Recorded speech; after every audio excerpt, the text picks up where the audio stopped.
Productions. Thank you. Welcome everyone to this webinar. This is the 8th webinar that we are holding this year from the Migration Program of Hispanics in Philanthropy, or HIP. Today's session is co-hosted by ICF, International Community Foundation, GSER, Grant Makers Concerned with Immigrants and Refugees, and HIP. So today's session will be about these. Our three organizations are very concerned about the impacts of recent migration and border policy decisions in the region. So this is why we decided to focus on the migration policy impacts in this webinar of today. Is the 8th webinar of the series called Centering Migrants' Voices in the Americas. So I would like to introduce for today our moderator. Her name is Eliza Brennan. She is from ICF. Let me see, sorry. And she is the Senior Program Officer for Education and Migration there, based in San Diego, California.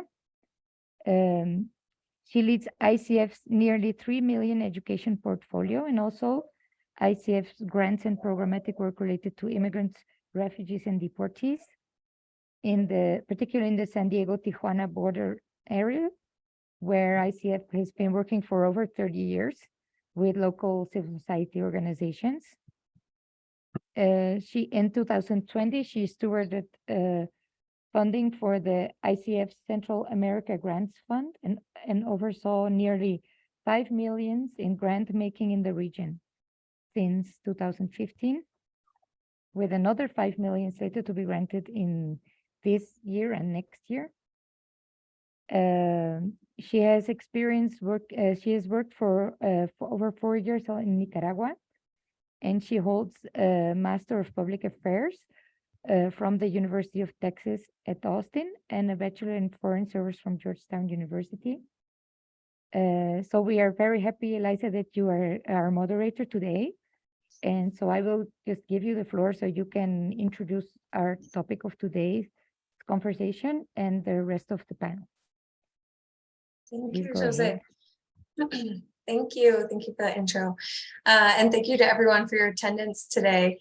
First and foremost, I'd just like to extend a huge thanks to our co-partners, hosts in this migration webinar series, GSER and Hispanics in Philanthropy, particularly Jose and Laura, who have really taken leadership in putting together the webinar series. So we appreciate your time and your partnership, and look forward to continuing these conversations next year. The goal of today's conversation, migration policy, is quite ambitious, and we recognize that we'll never be able to cover the full scale or scope of impacts that regional migration policies have on communities and individuals. However, we are extremely grateful to our three speakers for providing some key insights and analysis that will inform our collective understanding of how the current policies are impacting people, particularly the refugees and asylum seekers, but also transitory countries and receiving communities across Central America, Mexico, and the United States. So I just want to highlight that today's audience includes stakeholders based in all of these regions in the United States, Mexico, various countries in Central America. And we have that in mind as we hope to also highlight key opportunities for advocacy, action, and of course funding to hopefully influence these policies moving forward. So without further ado, I'm going to introduce our three speakers and dive into the discussion. I think we have about an hour scheduled for the questions, and we'll follow with a Q&A. So please think of questions if you'd like to send them in advance in the chat. Otherwise, I will be calling on people if you raise your little hand icon. So our first speaker is Adam Isaacson from the Washington Office on Latin America. Adam has worked on defense, security, and peace building in Latin America since 1994. He now directs WOLA's Defense Oversight Program, which monitors U.S. cooperation with Latin America's security forces, as well as other security trends. This work has brought him often to Colombia, the hemisphere's largest security aid recipient. Monitoring U.S. aid and advocating for peaceful resolution to a long-armed conflict has led him to visit Colombia about 80 times. Since 2011, Isaacson has also focused on border security. He's visited the US-Mexico border nearly 30 times and has completed field research along nearly the entire border between Mexico and Guatemala. Before coming to WOLA in 2010, Isaacson worked on Latin America demilitarization at the Center for International Policy, and there he joined with Latin America Working Group and WOLA in creating a longstanding project that monitors US military assistance to the region.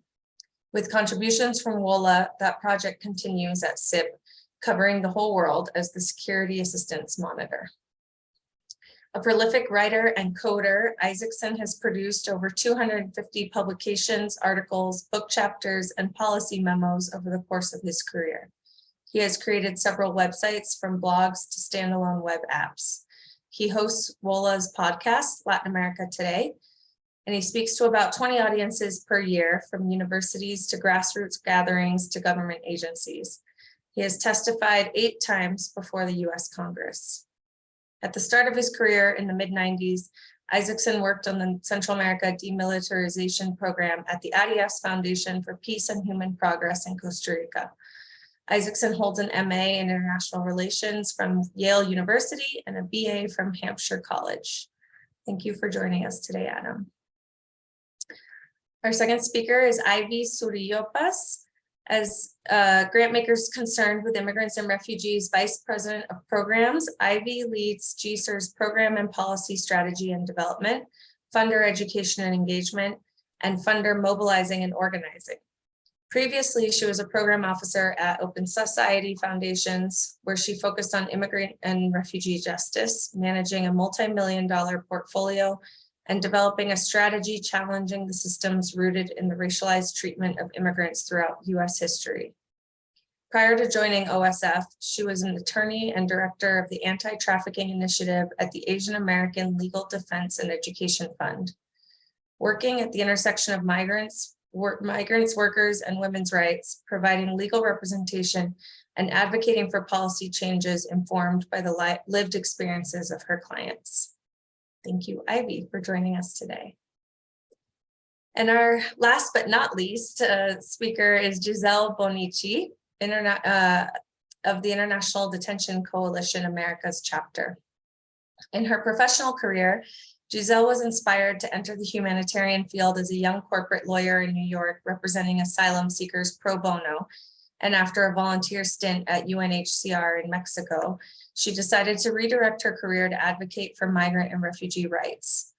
It took a few years to realize that a family history of forced migration, parental humanitarian role models, and growing up under apartheid in South Africa, as well as being part of the transformation, were what had planted the seeds and made this path inevitable. Gigi learned a lot about the reality faced by people on the move and the absence of protection mechanisms when she directed a pioneering team providing legal and social services for migrants and refugees at Sin Fronteras in Mexico City. From there, she continued as an independent researcher and writer on policy and legislative reform in the Americas for various think tanks and organizations, before joining the incipient International Detention Coalition in 2011 as one of a global team of 4. Gigi launched the Americas chapter of the coalition out of Mexico City, fostering a strategy to coordinate a bilingual network to improve cross-regional learnings and ensure teams remain locally based in Latin America. The IDC partners with UNHCR, UNICEF, human rights bodies and mechanisms, civil society organizations, national governments, and other stakeholders to build movements and influence laws, policies, and practices for migration governance that do not depend on immigrant detention.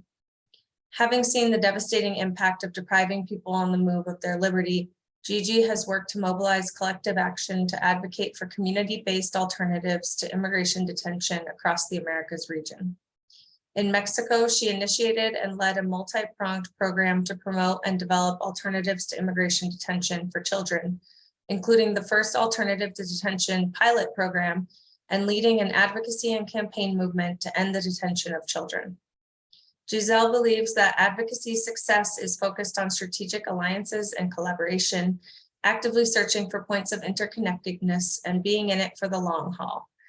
She's currently inspired by the more recent depth of the advocacy movement being led by people with lived experience of migration and detention. Gigi holds a business administration and law degree from the University of Cape Town and a master's degree in international law and development from Georgetown University.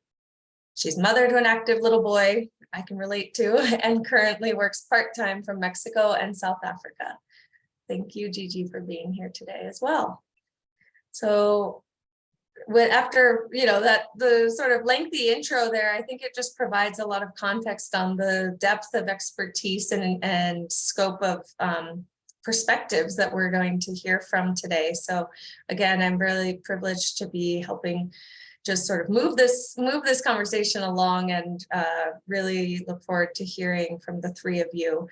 I'm going to start with a request for you, Adam, to kick us off with, I'm sorry, I lost track of my question. Kick us off with a quick overview, as quick as I guess as you can be, of the latest policies that the U.S. government has adopted on migration. Sure, I'd be happy to. And, I guess I'd start just by saying that there are, some new things that have happened, but we really can't understand the present moment without understanding the notion of prevention through deterrence. And let me just share my screen, because I threw together just a few visuals. I'm not going to read slides at you or anything like that, but a few visuals that sort of convey this. Prevention through deterrence. What does that mean? That comes from the 1990s during the Clinton administration, when Border Patrol came up with a new strategy that pretty specifically said that if they built up enough presence along the border, they would be able to stop migration, or at least, as you can see at the bottom there, force it over more hostile terrain, basically make the journey more miserable, more difficult, and therefore convince fewer people to attempt to come.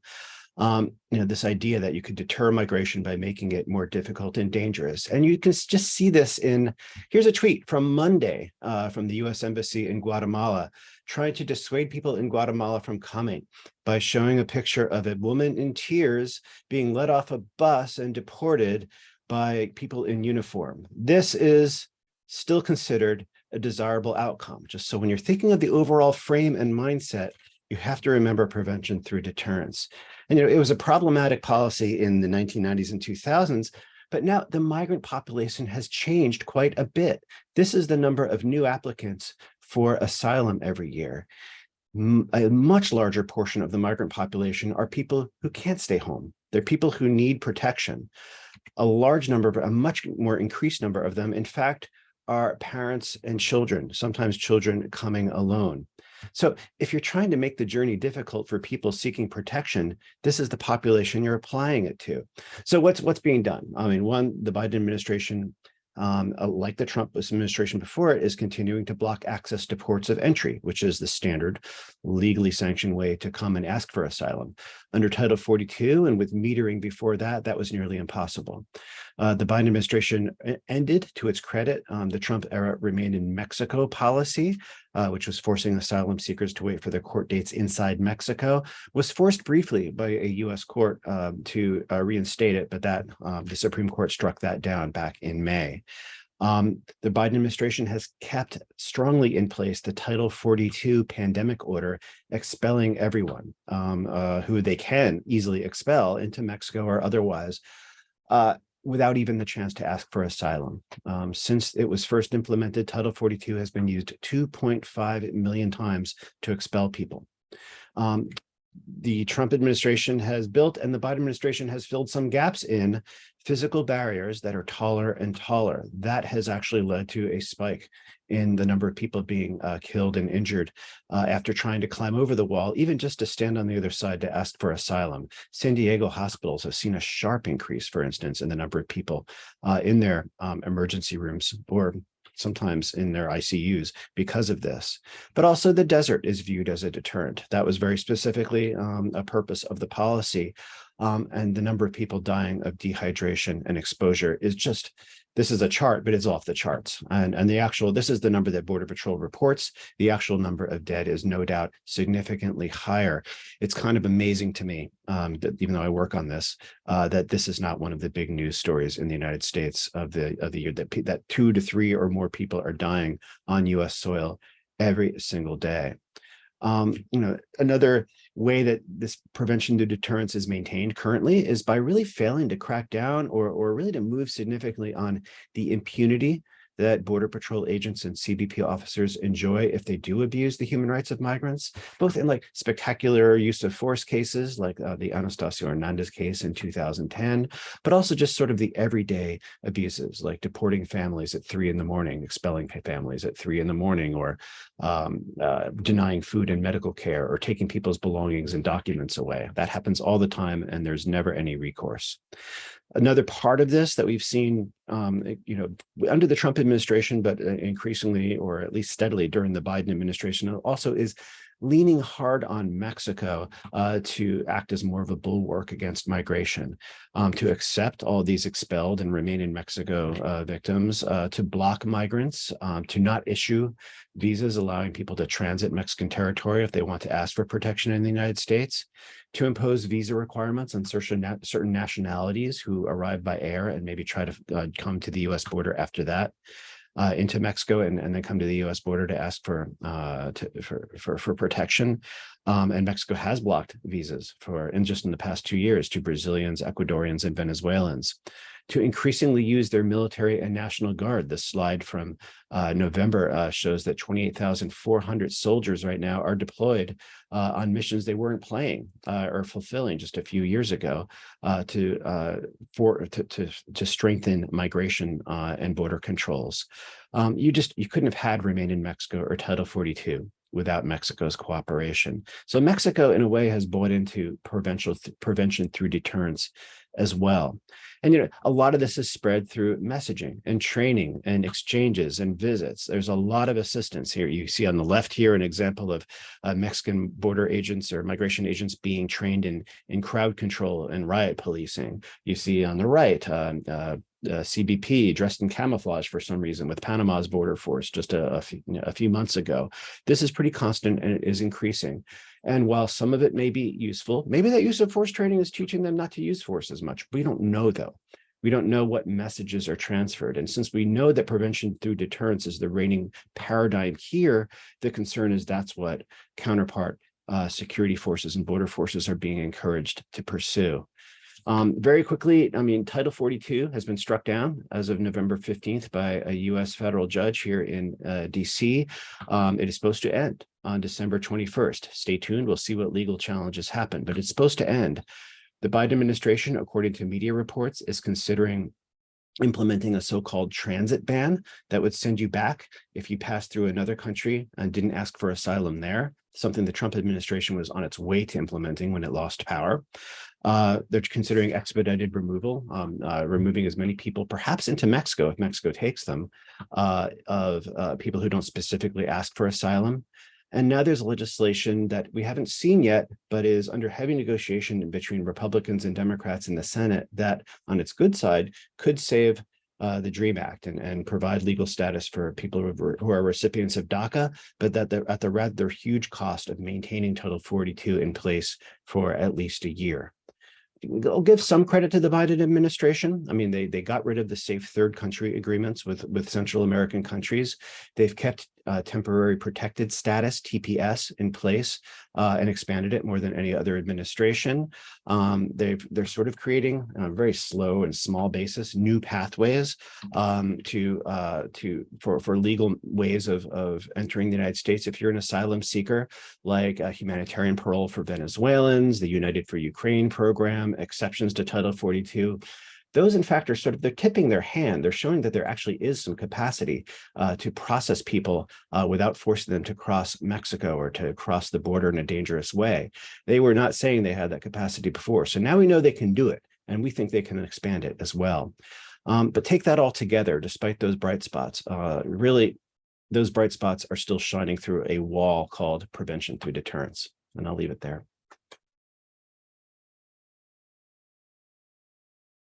Thank you, Adam. That was a great great summary and thank you. Ivy, how are you seeing these policies currently impacting and or how do you expect them to impact if we do see any changes in the near future to impact immigrant communities in the United States? And what is GSER doing to activate communities?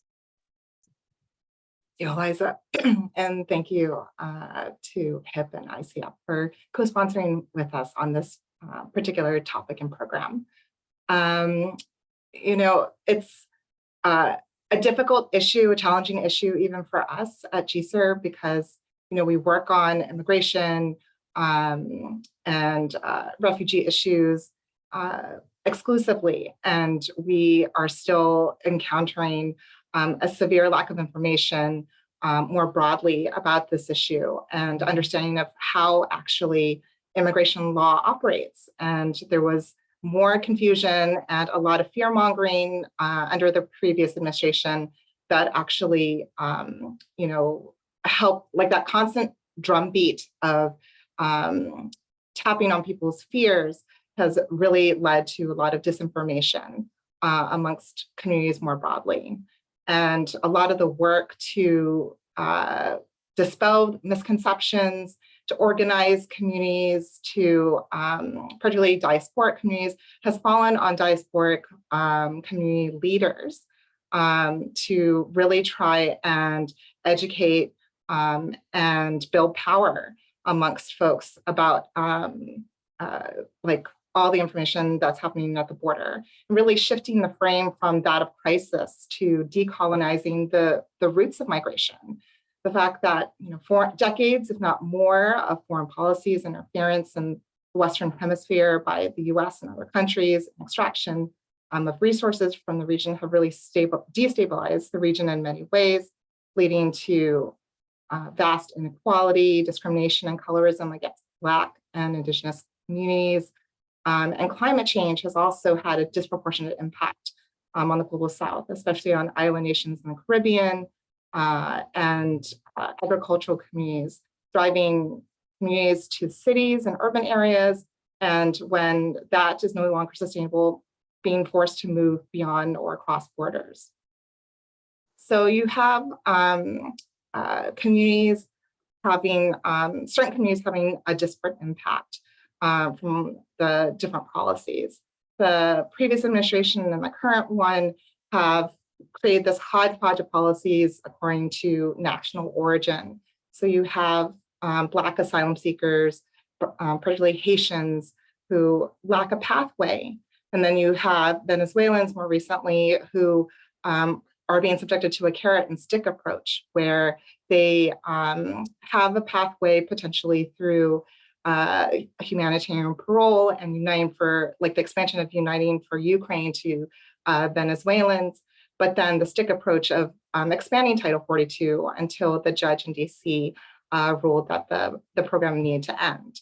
And you have, at the same time, this disparate impact on Black asylum seekers, the invisibilization of Indigenous migrants who are being conflated with Latinos and not being provided proper language access and not properly identified, so that they are not able to claim asylum in a timely fashion because they're being spoken to in Spanish instead of their actual language, preferred language. So you have like a combination of different forces at work with our policies that are deeply rooted in our history, that are impacting communities today. And when you have despite diasporic communities and impacted-led groups trying to carry the water of responding to these needs, you're actually carrying a disproportionate share of the burden of responding to these migrant flows. Those groups, in addition to service providers, are trying to support these populations, but they're not receiving the same kind of funding or resources as a result. And so at GSER, we're trying to lift up the leadership of directly impacted groups and really trying to highlight the number of needs that they have because of the work that they're doing. And that's on top of the emotional labor that they have of trying to educate not only philanthropy, but even folks within the movement itself. And then finally, I wanted to highlight that you have migrants who are coming from throughout the hemisphere are coming through mixed flows, right? You have those who are seeking a better life through to find a better job, but then you have those, as Adam shared, coming through as family units or as unaccompanied children. And we talk a lot about the freedom to stay or freedom to move, but we don't really talk about the freedom to stay and how what's happening right now is really disrupting these populations' ability to stay in their countries of origin because they need safety and other needs for security in order to protect their well-being. So I'll leave it at that. Thank you, Ivy. Thank you for highlighting the important historic inequities in our migration policies and how particularly the lack of data and invisibilization of certain communities is really exacerbating those inequalities. And thank you for your work to uplift them through GSER's funder network. Finally, Gigi, I'd like to ask you to share, it's evident that policies have had an impact on, as Adam briefly touched on our relations with neighboring countries like Mexico, and imply the need to adopt practices and policies at the national level in these countries where there's pressure in the region due to migratory transit. So can you just share what do you see from IDC's perspective? What is happening in the Mesoamerican region in particularly and related to migration policies? Thank you so much, Eliza, for this invitation to share this important discussion and really broaden our understanding on these deep impacts, both within the United States and in the surrounding countries. I'm happy to share some of the reflections from the opportunities we have for advocacy, how to use policies impact on how we advocate for the rights of migrants and refugees in this reality that we face. My perspective, I come from a country that not only borders on the United States, but where the entire country is actually the primary border. That in itself has extraterritorial policy implications. I think it's not just, may seem obvious, but it's not just obvious to say that not only Mexicans enter the US border, but this varied groups so that brave the dangers of crossing Mexico from the situations that they're facing in their home countries, Guatemala, Honduras, El Salvador, Venezuela, Haiti, to mention just a few people from a lot further. Everybody basically crosses through Mexico. And I think also just to sort of visualize in our heads the position of Mexico. It is caught between the pressure of the US policies to keep people out, literally to keep people out, right? And the pressure of these deteriorating living conditions leading to more and more people searching for safety and security. The current administration in the US has left in place some of these harsher strategies that Adam mentioned that have made the US territory practically inaccessible for people traveling in an irregular way, and especially for those people seeking asylum.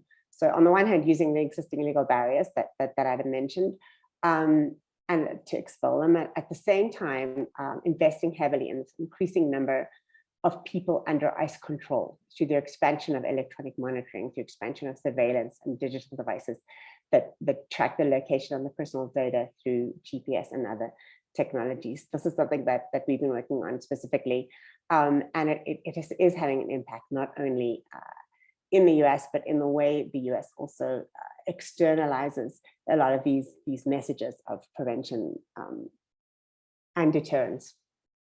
How do countries like Mexico that are seen by its wealthier neighbor as a transit country implement these migration policies? Because in the end, that's what we're doing, right?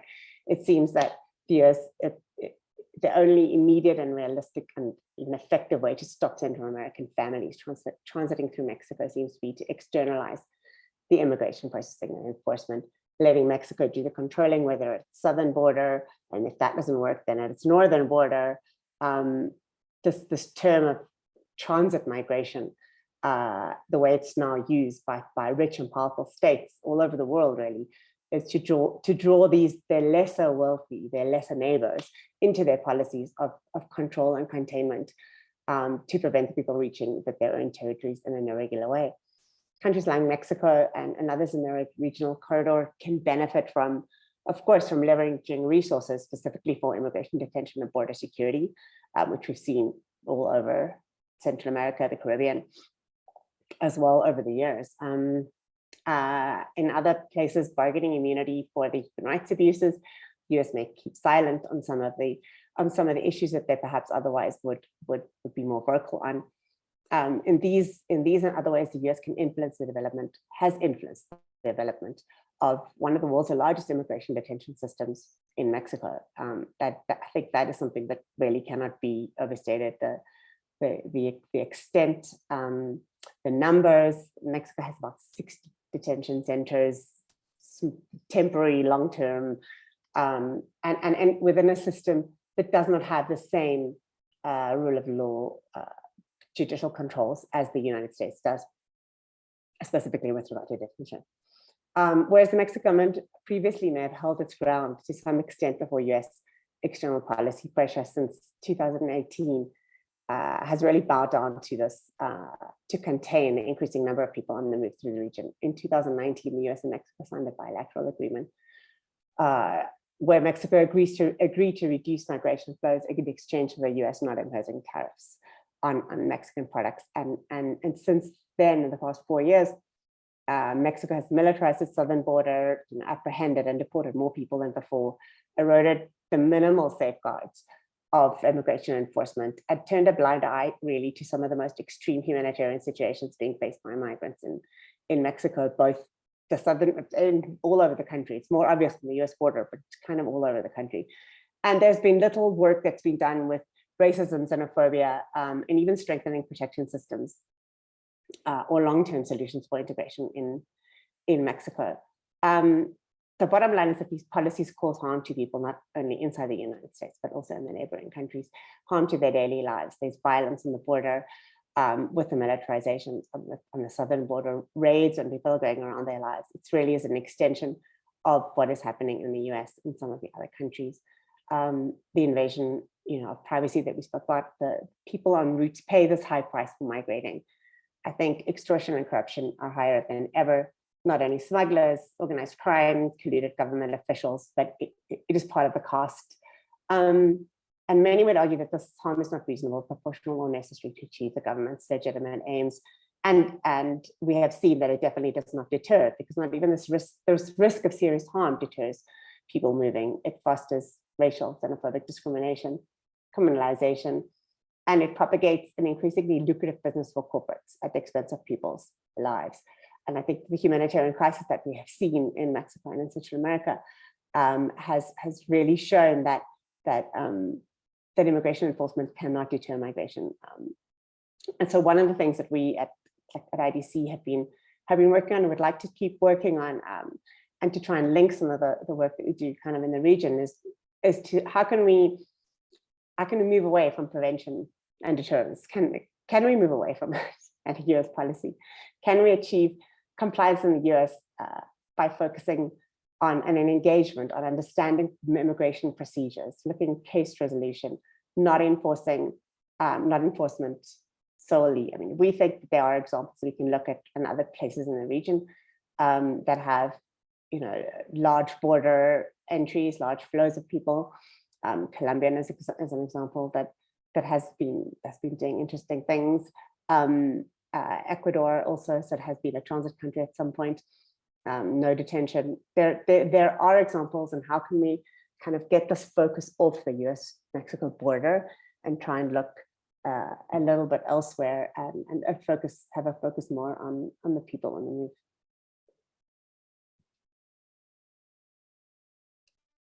Thank you, Gigi. That was a great segue to our next question, which is for all three of you, really, about how can organizations, perhaps those on this call, both locally based in the region or funders or other stakeholders, how can organizations through their different areas of work influence this type of policy change? Exactly what you were sort of touching on at the end there. With perhaps the overarching objective of moving away from deterrence, but also if anyone has anything to contribute related to how to address the humanitarian crisis or any aspect of this issue. Perhaps we can start with Ivy. Can you share a little bit about what GSER's experience has been? Absolutely, thank you. Yeah, what we have been trying to do is really amplify the voices of field groups as much as possible through our programming, through our communications, and really, emphasize particularly the voices of impacted-led groups. So far, like groups on the ground that have been doing this work have been focused on, coordinating with one another and collaborating and really trying to be greater than the sum of their parts. They've been, strongly engaged in policy advocacy, but also research on strategic communications and really trying to figure out the best way to respond to the opposition's very consistent drumbeat of attacking migrants more generally, and figuring out how to counter criminalization and national security narratives, and try and help us to imagine a pluralist future where there's order, but also where it is possible to have a system that benefits all of us and that changes progress. We have also been trying to encourage funders in particular to support organizing and power building. As I shared, some of the diasporic communities that have nonprofits in this work have been really trying to organize with each other, but also working across different groups and working in solidarity with racial justice groups or climate change groups. And again, to that theme of coordinating and being greater than the sum of their parts. And that's on top of impact litigation and also figuring out other forms of advocacy, to the extent that there is little movement legislatively at the federal level, what can be done administratively or what can be done at the state and local level. There are lots of exciting opportunities happening at the state and local level to figure out how to support these populations, with the stunts of the Texas, Arizona, and Florida governors recently of using state resources to relocate migrants to other cities and states. There has been a real modeling of showing that states together with philanthropy can really partner and support these populations and come at it from an abundance perspective as opposed to one of scarcity, and really have shown that there are so many opportunities there for supporting these populations and being modeling what a potential future could look like by showing that today. And then, in terms of other recommendations that we've been making to funders, of course, supporting multi-year general support funding, that what all of us are always arguing for, to allow groups the maximum ability to be flexible in their use of resources, and really investing in them year round, as opposed to during political moments when there might be a run up to an election or something like that. Like the kind of crisis funding that seems to predominate some funding rounds, like when immigration hits the headlines, there's always a spike in funding for immigrant justice groups, but that funding only goes so far if it's only to respond to emergencies. And it's much more effective in supporting an infrastructure that's sustainable, so that they have the muscle and the capacity to respond in a full way and do it in a thoughtful way and not in a crisis way. Thank you, Ivy. Yes, I just want to emphasize that last point, that flexible, consistent funding that's really there for the long term. I think is particularly related to the migration policy, not just in the US, but also, you know, for frontline organizations in transitory countries like Mexico and Central America, we've seen is really critical to the protection and safety of people on the move. So thank you for that. Adam, do you want to jump in and respond to the question how WOLA's experiences might inform us how we as organizations can work to influence this policy? Sure. I mean, I think when we think about our experiences, we think about our targets, who we want to convince to change the policy, and then just the methods, particularly lately communications that we use to try to build space for those people who might be inclined to change the policy to do so. And obviously, you know, here in Washington, a very restrictionist party just took a majority in the House of Representatives. Yes, there is the less restrictionist party has now a 51-49 majority in the Senate, but under US Senate debating rules, on most of the legislation that would affect migration, you need 60 votes out of 100 in order to stop debate and start voting on a bill, which still means that the Senate, even with 51-49, is quite deadlocked. So the chances of passing new legislation are really, I'm afraid, rather small in the next 2 years, even though you have Democrats in the White House and in the Senate. So, you know, maybe by the end of the year, we could see, like I mentioned, some legislative movement that could save DACA, the DREAM Act, but that could come at a high cost also because of that 60 vote threshold. Without the ability to really pass new legislation, we have to focus on things and convincing the executive branch to do things that can be done on their own. They could raise the refugee cap like that, and especially the number assigned for Latin America, so that people wouldn't even have to make this dangerous journey if they face threats to their lives. They could raise the number of temporary work visas. They just did it for Mexico. They gave them 60,000 visas just like that in exchange for agreeing to take Venezuelans expelled under Title 42. This does not require an act of Congress. Increasing funding for asylum processing and personnel would require some appropriations, but it's not that hard to do. Immigration court capacity, so that backlogs aren't as ridiculously long. They have been increasing spending on, could do more without having to pass a law. Limiting and even reducing Border Patrol staffing, especially the hard end of it, not the people who do processing, can also be done without a huge change in legislation. Improving the complaints and accountability process when Border Patrol or CBP commit an abuse. A process that really doesn't have a lot of credibility right now can largely be fixed without having to pass laws. Doing more about migrant deaths, everything from rescue beacons and search and rescue to actually making it undoing a lot of the conditions why migrants would go to the desert are all steps that can be taken. We did manage to help pass a law in 2020, the Missing Persons and Unidentified Remains Act, but they've been very slow to implement a lot of it, especially the reporting requirements. But you know, Congress isn't useless. We can still use Congress to move some money around and to get answers to information requests, to do resolutions and letters, to put on pressure, which often generates a lot of media, to do really energetic oversight, and just in general to really tighten the core of friends that we do have, who are mostly progressive Democrats right now, but to try to move more moderate people into the fold as well.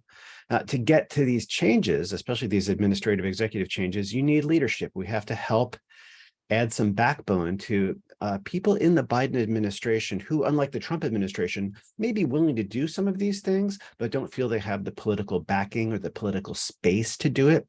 So how do we do that as a bunch of, you know, very dedicated and very, you know, hardworking, but small and not heavily funded NGOs in our coalition? I mean, we have to use pressure. We have to use communications. We have to create the climate so that maybe we can move the window for these people. A lot of the fight is going to be on communications in the next couple of years. And, a big question is whether we keep targeting our communications at key decision makers, allies, potential allies in sort of the elite policymaking audience, or whether we do the Fox or Breitbart thing where we just flood the zone and try to affect larger public opinion. And, so that, your grandmother, or you're not your grandmother, your great aunt on Facebook who's tweeting at you about all the migrants, they saw all this stuff on Fox and Breitbart. We are not reaching a lot of people's great aunts right now. And that doesn't seem to be our strategy right now either. And all I have is some questions on this. I mean, we right now are in our own 2023 planning process and trying to figure out what might work. And so, do we do one thing we've done a lot at WOLA is explainers, trying to put things in plain English so that, folks who do find our stuff or to whom we have pushed our stuff are able to understand an issue better. And these are often quite complex issues. We're debating how much more rapid response and fact checking you do. You could go crazy just trying to respond to everything Greg Abbott or DeSantis or somebody says all the time. But maybe we should be responding more quickly and strongly to some of the more bald-faced lies. Of course, those are going to come faster and faster as we get closer to 2024. We do a lot of communications products that we try to put out on a very regular basis. Sort of a key example are our weekly border updates, where we sort of tell what's been happening and why it matters. Those have done well because in terms of audience, because people expect them. It's a bit harder if you're just trying to do maybe a one-off commentary on one phenomenon that you haven't covered much lately, and you might not be able to cover again in several months. Like, I don't know, non-return of belongings by Border Patrol or something like that. It's the hit and run approach is important because, reporters and key audiences will know it and they'll refer back to what you did, but I don't think it has much of an impact on larger opinion because people would have been lucky enough to have seen it. So what else? We're endeavoring to put more human face on the story. I mean, I just showed you a bunch of charts and things like that, but we have to also convey the stories that we hear from migrants and from service providers and people trying to do the right thing at the border. More use of video and multimedia in order to do that, although nobody on staff is really TikToking about this at the moment. More content in Spanish because we have key allies in the region, in civil society and also in government who maybe not as inclined to read things that are only available in English. And just more in general, making especially information that to us is shocking, but comes in small bits and it doesn't look shocking until it's all mushed and put together in one place. Like we have a database at borderoversight.org of examples of abuses committed by Border Patrol and CBP. And if you just hear somebody filed a complaint because they weren't given, they were denied food for 3 days in a CBP custody, you're like, oh my God, that's horrible. But you don't have a sense of how big it is. And then you can go here and click on conditions in custody and see this litany that shows how much of a pattern actually exists. Something similar is with border deaths also, which we haven't done enough, frankly, is just showing the human scale of what is actually happening on the US side of the border with people dying. So aggregating that information in order to convince people, get out beyond just our friends who we do always need to energize, but we also need to convince more people, as shown by all of those purple state Democrats who decided they wanted to keep Title 42. We have to keep that from happening again through a communication strategy, which we are trying to pursue.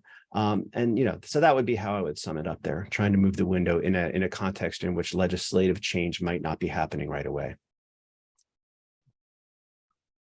Thank you, Adam, and thank you for those very specific examples of communication strategies that are being done, but also the challenges. I think this is something, at least in my 4 or 5 years working on the issue with ICF, I feel like has been an ongoing debate, and you kind of hit the nail on the head with how much do we flood the focus on public opinion versus kind of strategic communications on specific issues. And it seems like something that as a ecosystem we should be moving that conversation forward and taking action. So thank you for those specific examples. So I think Gigi, if you would like to dive in on this question and share IDC's perspective, that would be great. And then we'll get to Q&A. Thank you. Yeah, that was amazing. It just makes me want to sit down and talk with Adam and Ivy and Elisa. I think part of the whole thing is that we are an ecosystem, as you say, and we need to keep working together and work together more. But I think our first responsibility as advocates is to the people who it is our role to support. Those that are directly affected by the policies. We need to know them, we need to hear them, we need to move over for them to be able to participate and join in leadership. I think this is a whole different way in countries that are outside the US. The US has obviously good experience in community organizing leadership, and I think the rest of us around don't really, and I think that there's a lot of scope for that, how we can try and build that up. I think I sort of had a thought about how these policies in the US have affected the agenda of civil society in some of the countries that we work in. I think it's been common and normalized to have people, and very normalized, I think is important, to have people in limbo. Firstly, the millions of undocumented in the US and now that's stranded in Mexico. Our work has become a lot more humanitarian. Organizations that were previously doing advocacy are really providing assistance for basic needs, in-kind assistance.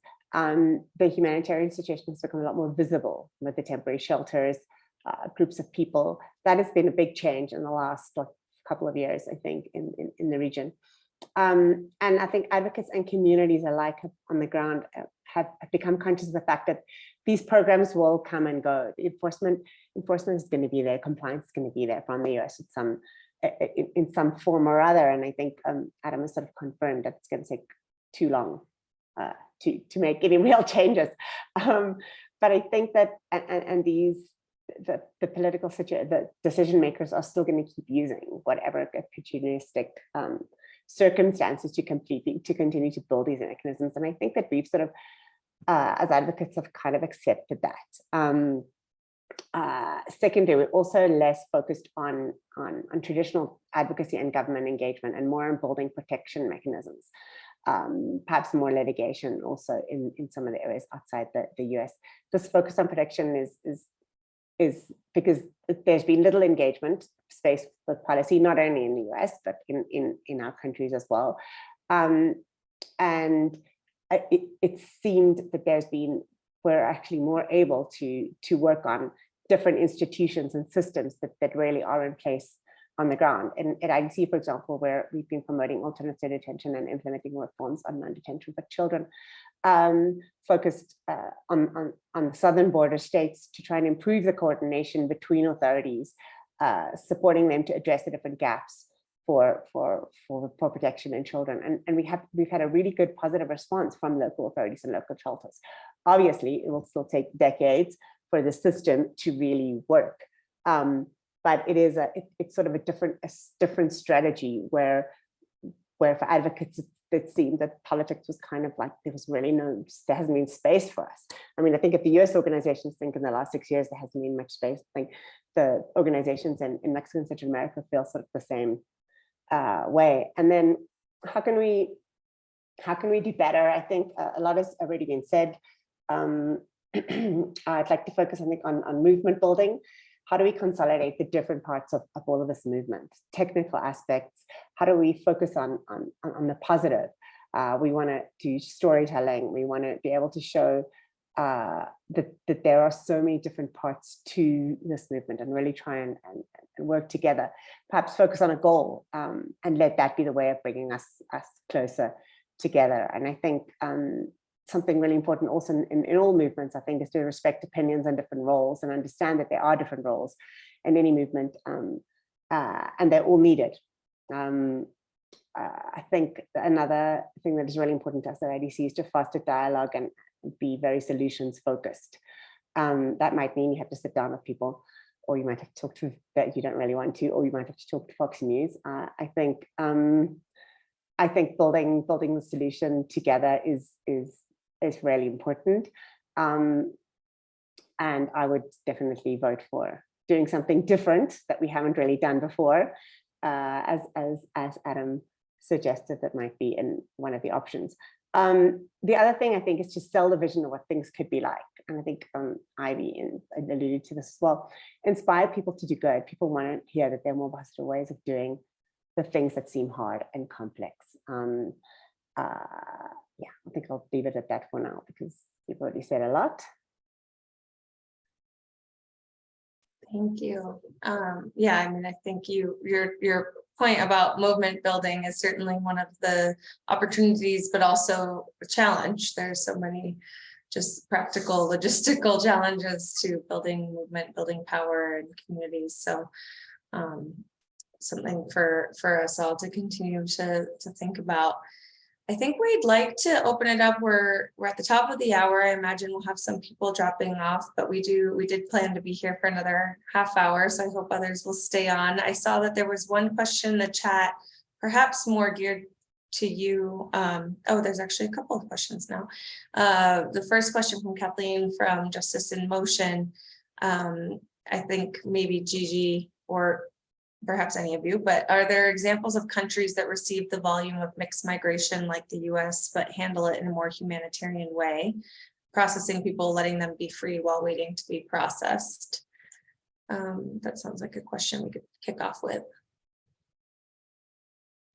Sure, thank you for the question. That's kind of our challenge and a lot of work that we do. We've sort of identified different aspects of this. Obviously, the US is top one philosophically and practically. Colombia, for example, has been receiving has a new temporary, almost like a US TPS for Venezuelans. Specifically, it is a good example because of the volume, and it is really a no detention. And really being able to integrate, and it's using the Latin American philosophy of integrating and supporting people. And then there are other examples that have been shown in Europe mostly, but in some other places as well, that are where evidence is really strong on how you manage people. They may not be the numbers of the US, but I think the US population, immigration population, can also start being divided and not be seen as like one big border crisis. So the evidence that's shown in other countries is really that if you do not have fear of detention and fear of the invasiveness of the US immigration system, it's possible to engage people, to have them understand their cases better, to focus more on how do we support them, whatever the case resolution may be, whether it is to stay, whether it's to integrate, whether it is to return. There are a lot of examples in Europe on supported returns as well. So there are things that we can look at, and we're happy to keep talking further. And I think that one of the things that we want to engage, that we would like to engage more in the United States, is really sitting down and working out what would work, what would work. Really sit down and focus on the different types of creating a better solution.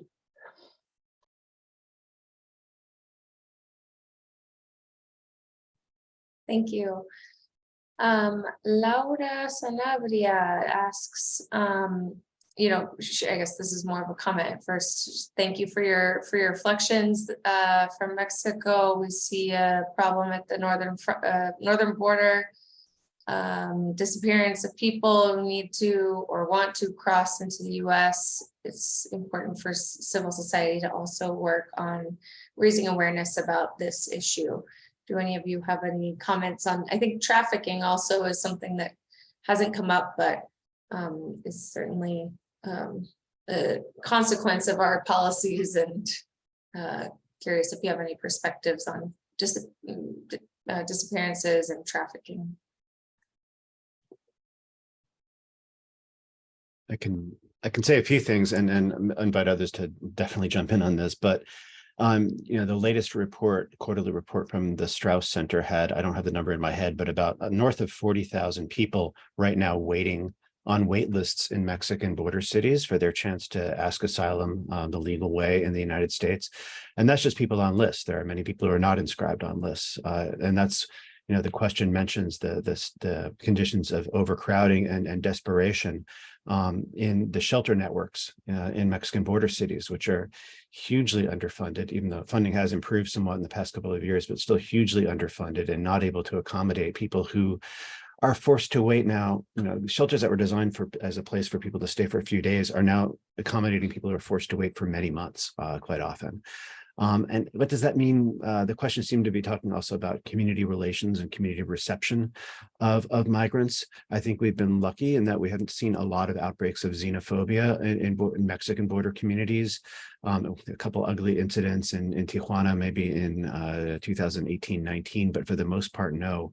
And there is a lot of volunteering and support, but there's not a lot of philanthropy in those cities for their migrant shelters, and not, they're not exactly overwhelmed with volunteers either. There does need to be more education about who these people are, and that there is this population that needs help, and that's hard to do when you're in cities with double-digit unemployment and poverty and underemployment that are very high already. People are like, I can't barely send my kid to school. Why should we be paying for migrants' education? And that does require a lot of communication. On the specific issue of human trafficking, and especially like kidnapping for ransom, assaults, and other crimes committed against migrants, the level of impunity in Mexican communities is almost 100% for those cases, including both for organized crime that carries this out, as usually for money making, but also for corrupt officials that collude with them and look the other way when this happens.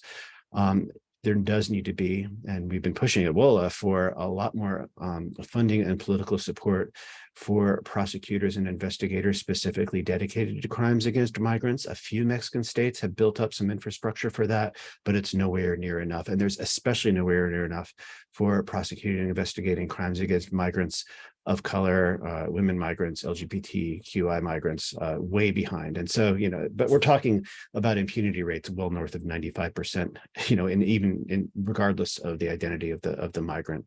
But it is pervasive. I mean, the best estimates are that at least 20,000, very conservatively 20,000 migrants a year are kidnapped for ransom and held, and their family members in the United States extorted until they wire money. And there, I think Joy Olson may be on this call, or she was before. Joy has been leading an effort to try to raise awareness and get the Justice Department to act more strongly in these cases of kidnapping for ransom that involve financial transfers from the United States, because it's a crime that's committed that involves a transaction on U.S. soil. So the FBI and the Justice Department should be more involved, and they're just not taking it on forcefully enough.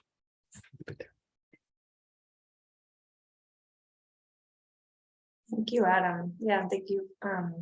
Thank you for highlighting that particular issue around kidnapping for ransom. It's certainly something that flies under the radar, but as you said, there's certainly responsibility that should be assumed by U.S. agencies.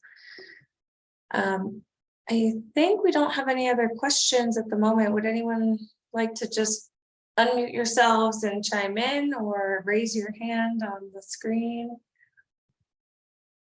Unless I missed one.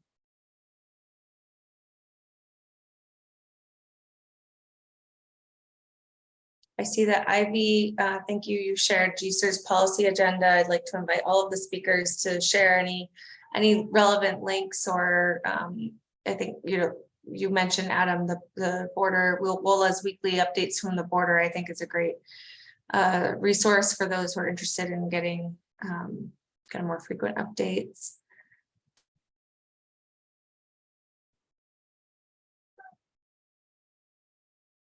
If we don't have any other questions, I can hand the mic back to Jose to wrap us up. Or if anyone has closing comments, anything you feel like you from the didn't get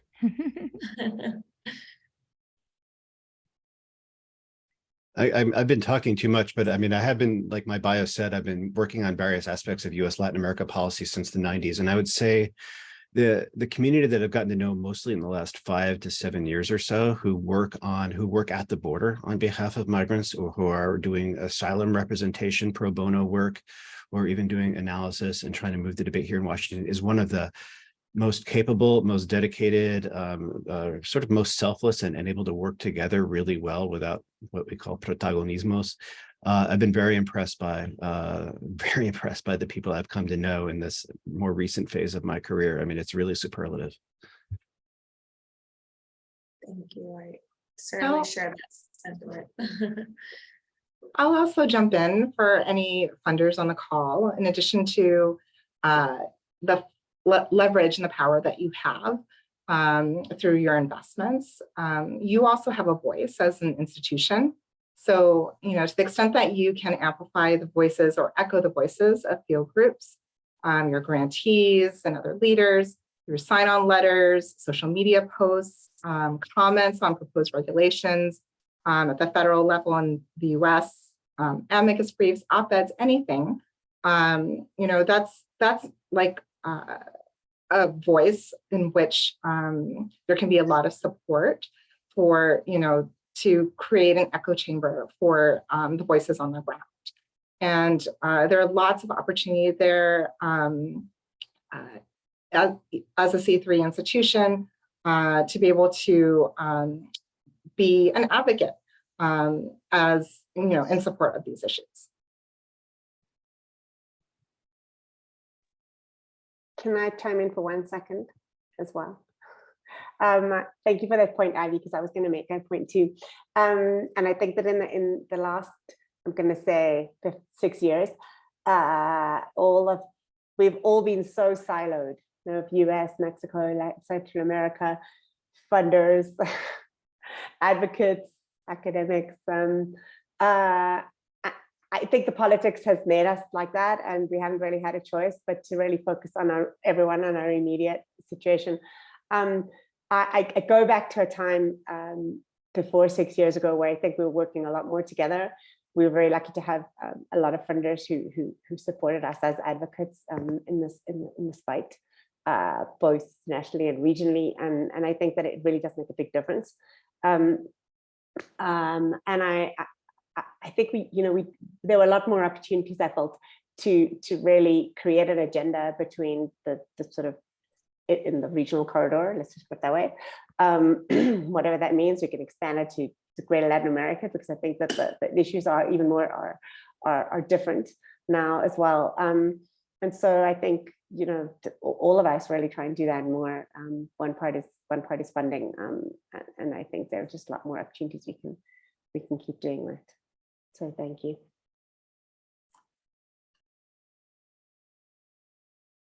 Absolutely. Thank you. Thank you all for your final remarks there.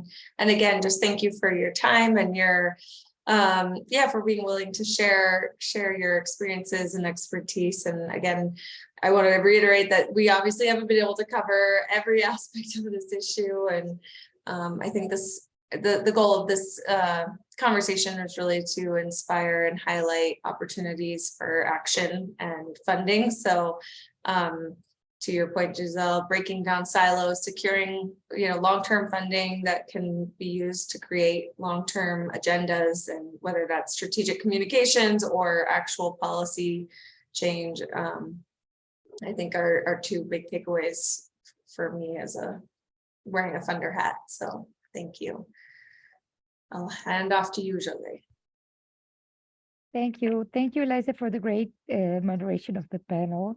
I just wanted to very quickly share some messages from HIP, because I think the last couple of points that you made related to the role of funders are also part of the reason why we are organizing this webinar series, why we started doing this during 2022, and we will continue doing something similar next year. So I just wanted to go over the topics of the issues we discussed during 2022. We have a very short presentation about this. Also, the idea of sharing this is that so that you know that we are also recording these webinars, and we are sending the recordings to everyone who's interested. We are making summary documents about them in English and in Spanish. You can request them to us at any time if you're interested, including this webinar. So I just wanted to mention the topics of this year very quickly. We organized the issues in this webinar series one of the goals of the webinar series is to have conversations with different actors in the region that want to contribute to migrant justice. In the first place, with organizations that are frontline organizations, but also with funders, exactly because of what Ivy was sharing, to raise more support for these issues, issues that we consider that are overlooked and in many cases also underfunded. So we have done, well, including today, we have done 8 webinars during this year, including you guys, we have had 24 speakers, and on average, we have had 35 to 40 participants in each webinar. Today was a little bit lower, but I'd say also because we are in December, I guess. But then, well, I know that there is a lot of interest about this topic and that many folks will have asked me for the recording already.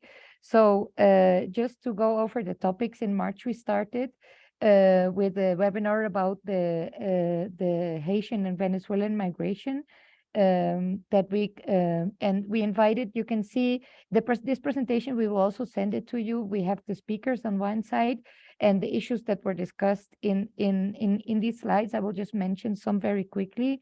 We talked about the situation of Haitian and Venezuelan migrants, the new magnitudes of these migration flows in the region, the change of the composition, and the new routes they are using. And the speakers shared some opportunities that they identified, for example, to use international mechanisms for protection, and some things that were the concerns, like the risk for specifically for migrant women and girls of these groups of nationalities.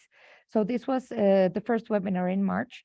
The next one was related to something that we discussed today, to migration policies, but we focused on family separations, on how the current border and immigration policies still cause new family separations, although the zero tolerance policy is in the past. We talked about also the impacts on indigenous peoples, specifically, and on the lack of access to language, for example, and on the importance of healing because of the trauma caused by these family separations. So that was in April, the second one. The third webinar was about climate impacted on the intersection between climate justice and migration. We presented, well, we heard from Unbound Philanthropy. We learned about a report that called Where Immigrants Meet Climate Change. And we talked about some narrative and policy considerations regarding climate impacted migration. The fourth webinar was in July, if I'm not mistaken. Yeah. Here we talked about lessons from Black, Indigenous, and communities on healing justice and migration. Here we learned about the concept and approach of healing justice that comes from the Black civil rights movement, and how we can promote cross-learning. So for the community working for migrant justice in the region. So we had the Cielo, an important indigenous-led organization on this panel, in the Institute of Women and Ethnic Studies, and an organization, POPNOC from Guatemala, to talk about the mental well-being, the importance of mental well-being in the context of migration work. The next webinar was about racism and in the migration movement, and we spoke about the causes of racism against migrants, and also considerations to well, prevent or combat in ways that we can become more inclusive and responsive to this reality. The next webinar in September was about about narratives and the role of media. So we talked about with people who are journalists and from different countries about misinformation and how this affected Latinx communities, how the narratives about crisis and about the danger of the journey to the US impacts on audiences, this narrative mostly promoted by mass media. We talked about the 2018 caravan and how coverage by media changed from that moment. And we talked about how journalistic practice is not being deep enough. About the panelists talk, we recognize this as a challenge. The 7th webinar was about power building. This was a very interesting discussions about what it means about leadership of migrants in the movement itself, and how to achieve power building. For this, it was also important. We also had a discussion about the intersections between racism, migration, and other issues, and how we have to reframe a lot of the ways that we think about a lot of issues. For example, by listening to indigenous peoples and learning, and not underestimate the power of young people in the movement, and how to think of art as a social justice tool. And now I think I don't even remember if there was one in November, sorry. I think that this is the last one actually, the last slide, because the last webinar, the 8th one, was today's. So I think we'll probably include a slide about today's webinar and later share the presentation with you. And I just want to reiterate that you can ask us for the recording and the summary documents of any of these webinars. I also want to invite you we will communicate, we will send something, information in January about how we will continue doing this with these conversations during 2023. And thanks again to our great panel of today, our co-host, and Eliza as a moderator. Thank you very much. I will put my email in here, and we can send you the recordings. It will take us maybe a week to make have the documents ready for this webinar, today's webinar. Here it is. Jose, do you see the questions coming in? I think a couple of people are interested in accessing the previous webinars. Is there an archive they can access? I see that's Catalina and Shomara's question, right? I put my email in there.